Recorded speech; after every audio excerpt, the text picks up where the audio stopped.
Yes, welcome everybody. I'm super excited to be with you here today. And many people in the world are looking for the next big idea to change the world. At Google, we look for ideas how to improve actually people's lives through technology.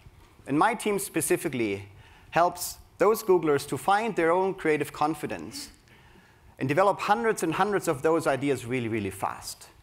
And in the next 30 minutes, I want with you to explore your own creativity, but also find the factors which actually establish an environment where innovation can happen, so that you can bring those two things back to your organizations and really do cool things that matter. So let me start off by asking you, who can actually give me €1? Anybody has €1? Yes, can you get please that out of your pocket and give it to me? Fantastic. Thank you. And I want to ask you a question, actually. So you have to speak into this Android here. Just hold him, hug him. It's a really nice guy. And then you can speak into this microphone. I want to ask you the question, what's your aspiration or mission or goal for your organization? It's simple, saving the world. Saving the world, fantastic. Great. Thank you. So I'm going to give that euro to that gentleman over here. I'm going to ask you the same question. What's your aspiration for your organization? I think it's that everybody on the planet knows our products and use it. Great, fantastic. That's a good mission. Anybody has €2? €2. Again, nice, thank you. I'm not going to make any assumptions. Thank you. Fantastic. I asked you the question already. Great. So I'm going to give you €2. What's the aspiration for your organization? So which area is it? Just hug him, yes. I guess a better economy for, a better private economy for everyone. Fantastic. Thank you. €5. Anybody €5? Not looking at that guy at the moment. €5. Yes. Fantastic. Thank you. What's your aspiration for your organization? To make a better and healthier world through, with our technology, 3D printing. Fantastic. Thank you. Just going to hand over the €5 to you. What's your aspiration? Just hug him. Become a global leader. Great. Very short, but good one. Anybody €10? €10. Yes, fantastic. You're going to make me run.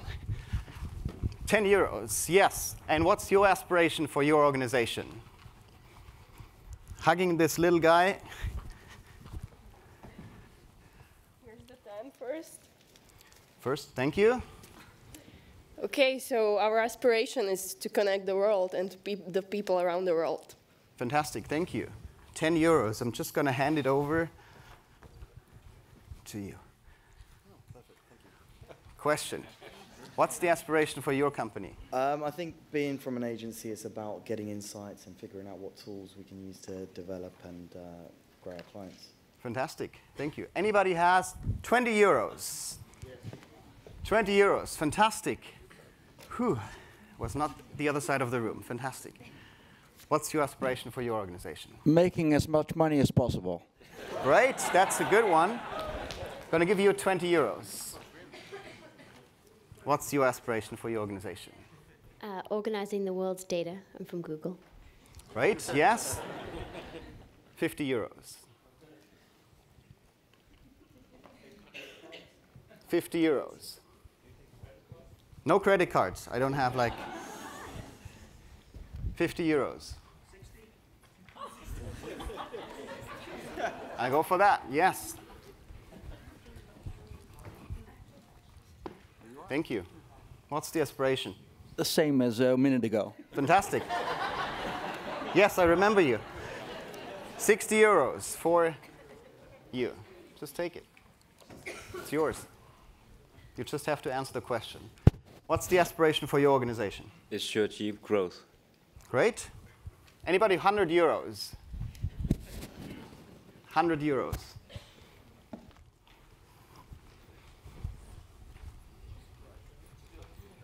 €100.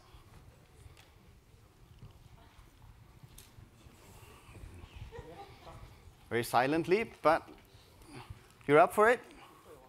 Fantastic, 100 euros. What's the aspiration for your organization? To increase the relevancy internationally of my organization. Great, thank you. I'm going to give you 100. Come on, what did I do to earn it? Hi. Well, our aspiration is, I guess, to bring as many happy tourists to Croatia as #1 travel destination. Fantastic, thank you. Great, so let's stop it here. Thank you very much. So let's make sure that the money actually goes back to the original owners in the first place. So please hand it over back or in the break. So what was that? I think the $100 or 100 euros, you definitely want to, hand them back. But why this exercise, right? Like, I asked you the question about your aspirations, which is very important. Because having a mission statement and a vision is something which is really relevant if you want to achieve great things in the world. Our mission, as you could hear briefly, is to organize the world's information, make it universally accessible and useful. So that's a big aspiration. And we're only kind of like 5% there, so we have a long way to go. But what you just experienced is about risk-taking and about trust. And I want you to turn to your neighbor for just a minute to talk about why you gave the money or why not. So did you take a risk? Or we're just holding back because you didn't know what's going to happen? So talk briefly about that. And secondly, it's about trust. So talk to your neighbor about why you actually didn't trust probably me, that I'm going to make sure that the money is going to go back to the original owners, or in your organization. What are some factors which establish an environment where people can trust each other? So talk about those two things, about risk-taking and an environment of trust, really briefly with your neighbor for 1 minute, and go.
All right.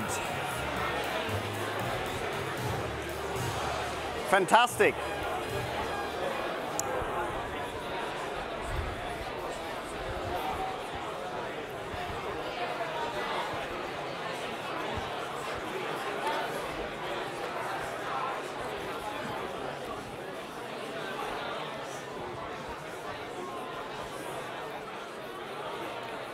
So,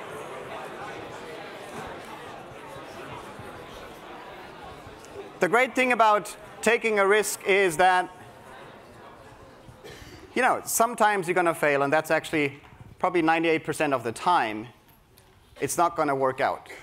But the 2%, you're going to be very, very successful. So I want to actually reward the person who took the biggest risk and give him a watch. So thanks for taking a risk.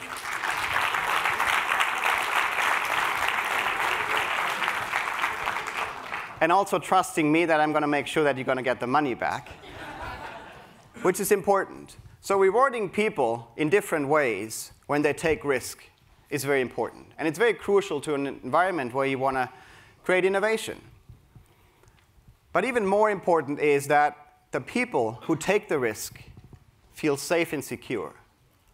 Psychological safety means that if you take the risk, I think you took a big risk because you didn't know what's going to happen, you have to establish an environment where people can feel safe and feel like, I want to take that risk again because I know that I'm going to be rewarded for taking risks, no matter what the outcome is. And that's very important, if it's successful or not. So let's explore a little bit our own creativity. So I want you to take that piece of paper and the Sharpie in front of you. And I want you to take at the exact neighbor you just talked with and draw a picture of that person in the next 1 minute. So you have 1 minute from now to draw a picture.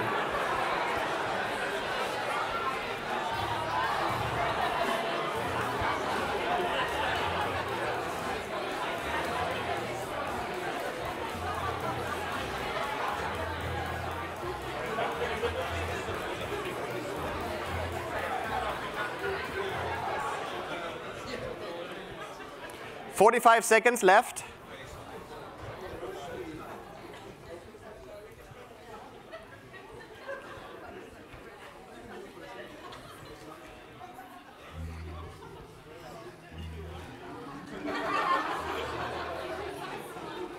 "30 seconds left.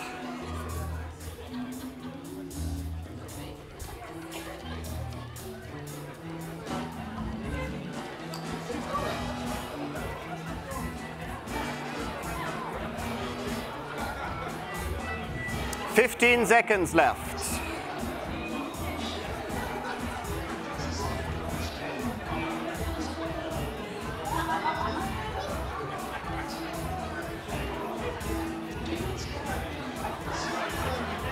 Five, 4, 3, 2, 1, and pens down.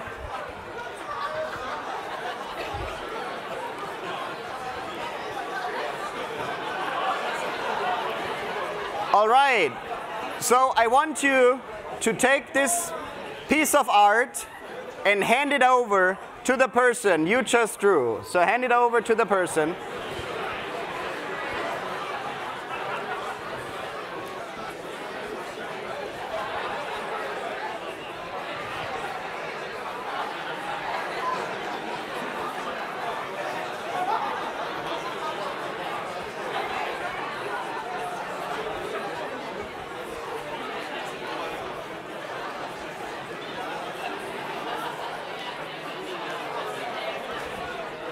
And that's exactly the reaction. So that's exactly the reaction you get from 99% of the adults. So I clearly heard a couple of "I'm sorry" and actually looking away when they handed over the piece of paper. I saw clearly here shaking heads like, what is that? So hearing "I'm sorry's" and like, a lot of embarrassment actually is quite natural for us adults, right? Because we somehow feel that, this is not perfect. It's a good attempt. And we only had 1 minute, so, what can we come up with, right? But it's close enough to be okay, right? But we still feel like we're not really proud of sharing that with somebody else, right? And we would probably not post it online as well. So what happens when I do this with my kids, or with kids overall? Children actually react in the total opposite. When my son comes home, he's 5 years old, and he has a lot of similar drawings, I have to say, like you guys. And there's a lot of artwork he brings home, right? That's what you do in kindergarten when you're 5. What do you think he's doing when he comes home? Exactly, he is proud. He looks me in the eyes, he goes like that, and says, "Here you go, Daddy." And I would never start laughing, say like, come on. And he would like, yeah, I'm sorry, I tried. So that's not the reaction you get. He's very proud. And I accept, the artwork, and like we interpret like what that could be sometimes, and he dreamed big, about wild things flying around or like not really realistic things. But that's okay. And he is going to try over and over again. And if you think about it, that's an environment where really wild ideas can be shared. So if you go to kindergartens, you can actually see that those really wild and big dreams like flying cars and all those things, or even self-driving cars, are ideas which people like just draw and share with each other. And they don't hold them back because they feel embarrassed. And that's a playful environment we can all create. When we try to be childlike and not childish. And that's a very important distinction. Being childlike is okay, because you tried and you shared and you can be proud. It's a wild idea. Why shouldn't you not share that with somebody else? And kids overall, they actually have a lot of characteristics of an innovator. They really dream big. If you ask them about something, they tell you stories about unimaginable things. So things which are really out of this world, which is great. Secondly, they ask a lot of why questions. I think my son currently breaks the record of asking me why like 50 times in a row. Every answer I give him, he's like, why? Why? Why? So when we flew over here, he's like, why is there a pilot in the plane? Why is a plane actually flying? Why is there a stewardess? Why are there like rows of chairs? Why do I have to eat the fruit? All those things are really interesting questions. And trust me, I don't have all the answers to those questions. But for me, it's more important to understand those questions because they come from a place of a child which imagines the impossible. And that's exactly where we want to be as adults as well. And they also have a playful attempt to try things because they're not afraid of failure. Just got him a skateboard, so you can imagine what he tried without a helmet. Jumping on the skateboard immediately, falling down a couple of times to really figure out how that thing actually works. And that's about everything. Trying to push the limits of physics and everything else, buying towers to see like when they actually fall over. And all those characteristics of a child are really what a great innovator is about. So let's come back to our profile picture, which we have now in front of us. Right? That's you. I want you to take out this piece of paper and turn it over.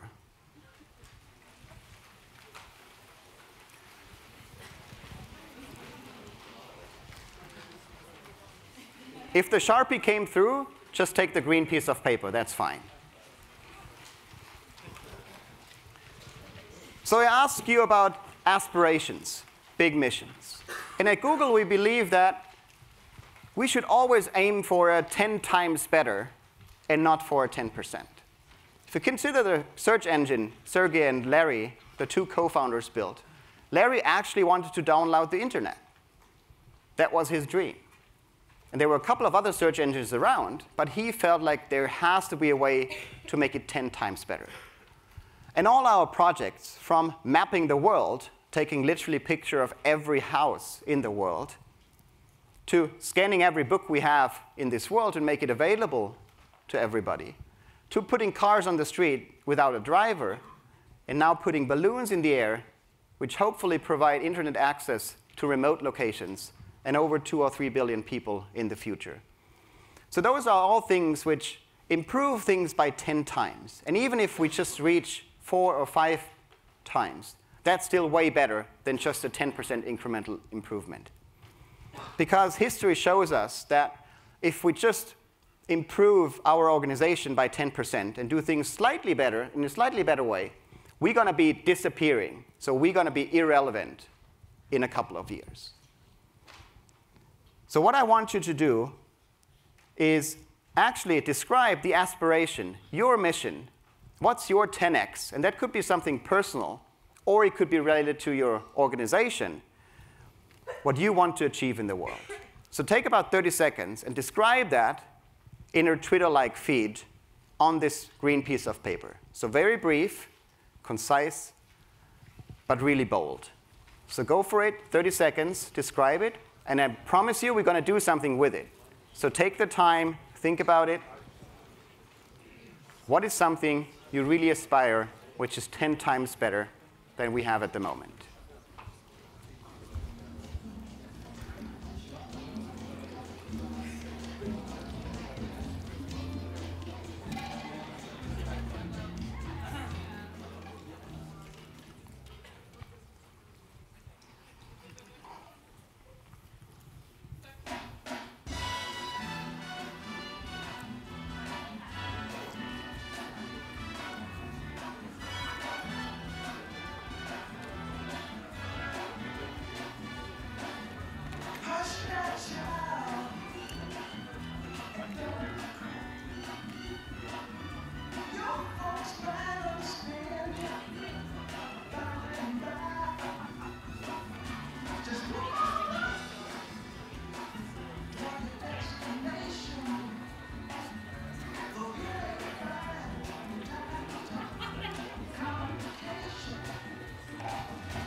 About 10 more seconds.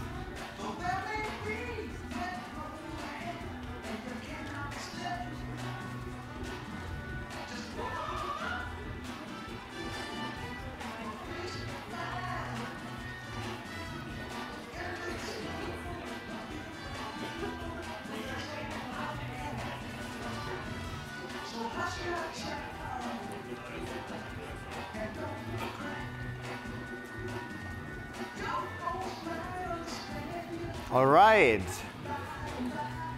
Fantastic. If you want, you can also put a hashtag on it, even if it's a piece of paper. Because what we're going to do now is we're going to build a paper plane. At Google, we love everything which flies, right? We love balloons. We love drones. Now, our founders are really curious about anything which you can actually put in the air.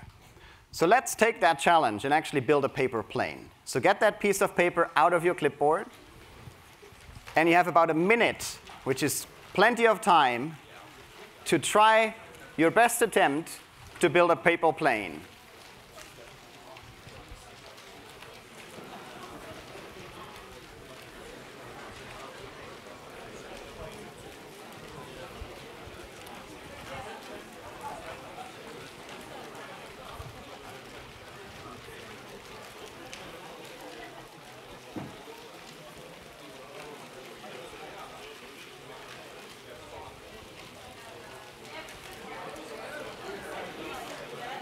"30 seconds. Get your planes ready."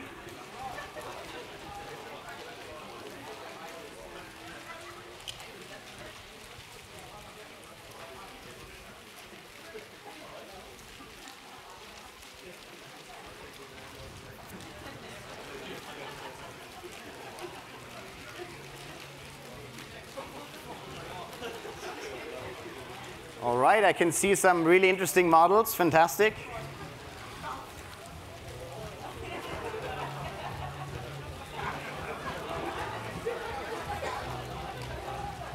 Now we probably know what's going to come next, right?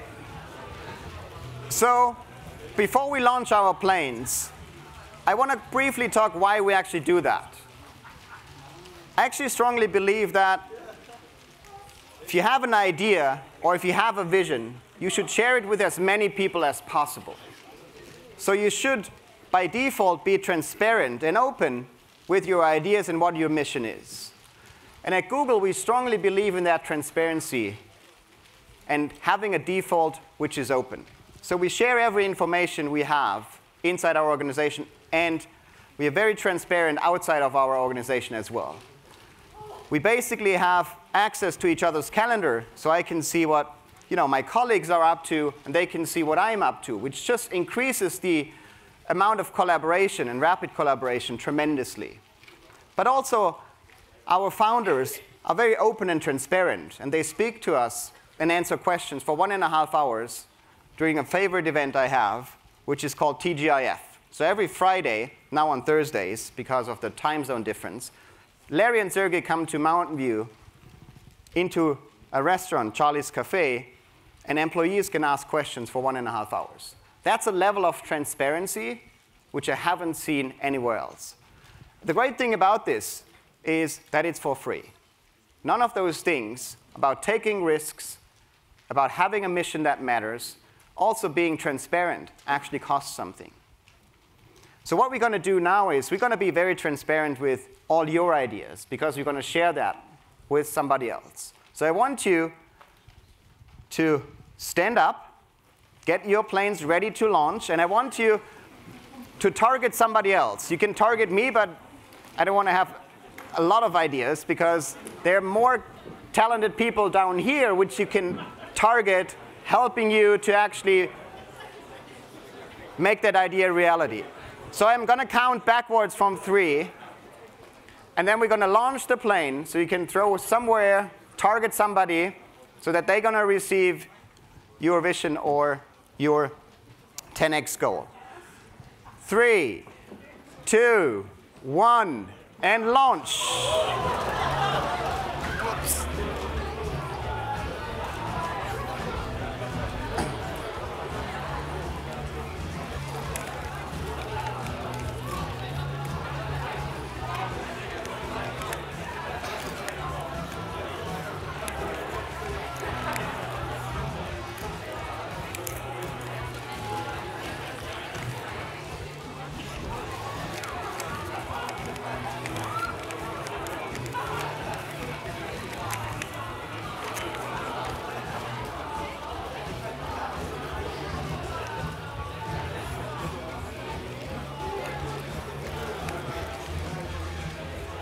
Great.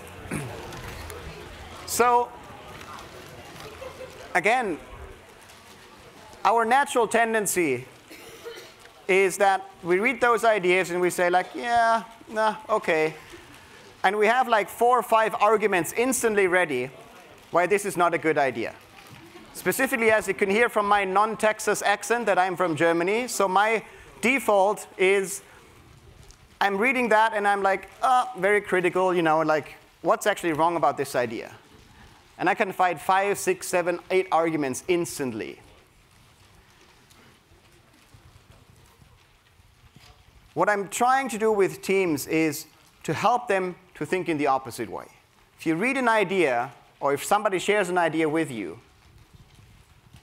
don't answer it with, yeah, but I don't like it, it's too expensive, doesn't work, nobody would use it, and so forth. Or instantly say no. Try the opposite. Say yes to this idea, and accept this idea because, it's a good idea in the first place. And try to build on it by saying and. So if you say yes and, you can actually improve an idea, make it bigger, add something to it. And something unexpected will actually happen. Because if you do that a couple of times, the idea will grow so big that even you think that's actually quite impossible to reach. And that's exactly the place we want to be in.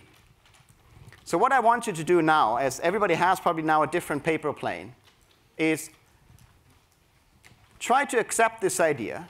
Say like, yeah, that sounds actually great. And I have here, if I may read it, 10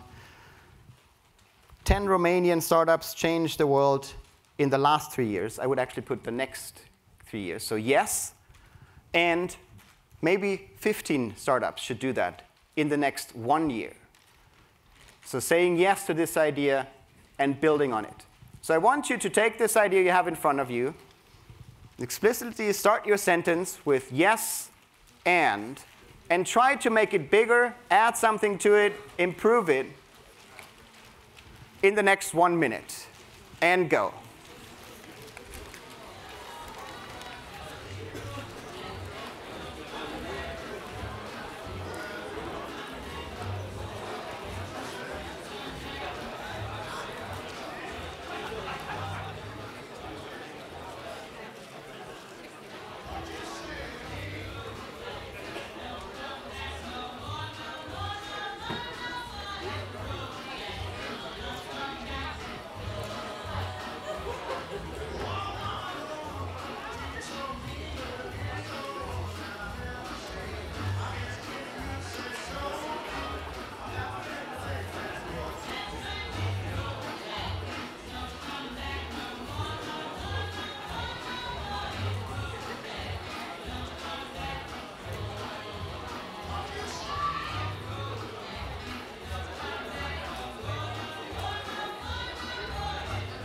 All right.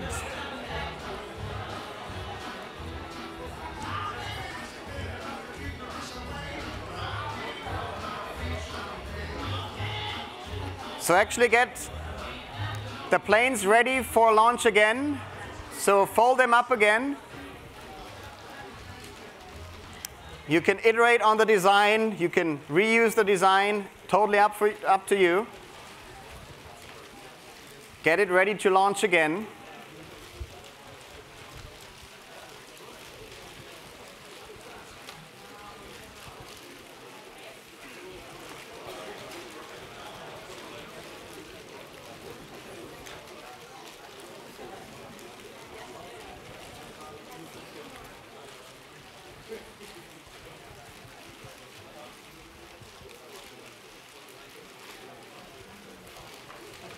All right, and everybody on their feet, please, again. I'm going to count backwards from 3.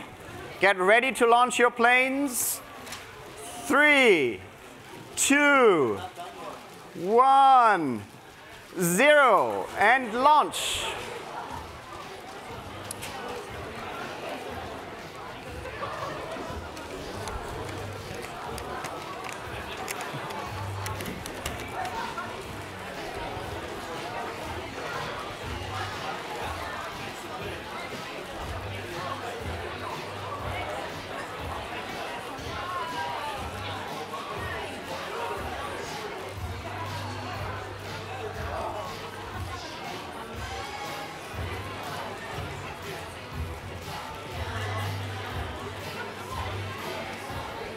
Fantastic.